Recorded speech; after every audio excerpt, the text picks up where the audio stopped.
ایک صحابی تھے، ان کی 4 بیویاں تھیں، عتبہ نام تھا۔ تو آپ کو پتہ ہے یہ بناؤ سنگار سے عورتوں کو زیادہ دلچسپی ہوتی ہے، اچھی خوشبو کہاں سے ملتی ہے، بناؤ سنگار کا سامان۔ تو عورتیں ذرا اس کے اندر اپنے آپ کو ذرا اگلی صفوں میں سمجھتی ہیں، اور چلو اچھی بات بھی ہے، اپنے خاوند کے لیے اگر کوئی عورت بناؤ سنگار کرے تو باعث اجر ہے اس کے لیے۔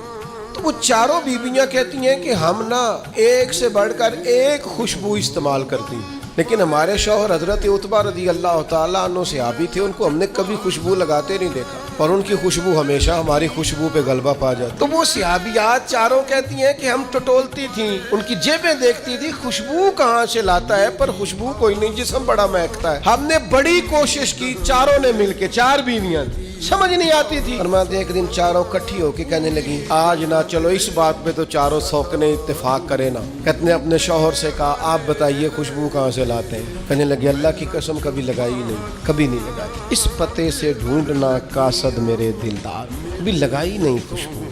کہا آپ عجیب بات کرتے ہیں، ہم تھک گئی ہیں سالوں سے، اب لگاتے نہیں، یہ کیسی بات ہے؟ تو فرمانے لگے آؤ نا سنو نا، میرا قصہ تو سنو، میری داستان حسن تو سنو، میرے اوپر جو کرم کی برکھا برسی، بس مختصر سی میری کہانی ہے، یہ جو بھی ہے ان کی مہربانی ہے۔ کہا مطلب کیا ہے؟ تو حضرت عتبہ فرمانے لگے میری کمر پر بن گئے تھے دانے، ان میں ہوتا تھا درد، تکلیف، آزمائش، جلن، میں تکلیف میں تھا، تو میں تکلیف سوائے ان کے کس کو بتاتا جو میرے ہر بات میں میرا سہارا تھے۔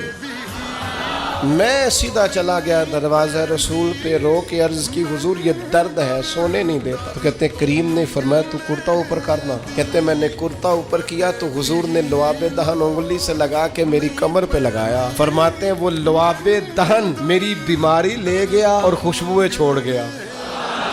میں جیسے جیسے غسل کرتا جاتا ہوں خوشبو بڑھتی جاتی ہے، تازگی بڑھتی جاتی ہے۔ نہ سمجھ آئے تو مدینہ جا کے دیکھو، مسجد نبوی میں بیٹھ کے دیکھو، جاؤ حضور سید عالم کے شہر نور کی گلیوں سے ہو کر جا کر دیکھو، عرصہ ہوا طیبہ کی گلیوں سے وہ گزرے تھے، اب تک ان گلیوں میں خوشبو ہے پسینے کی۔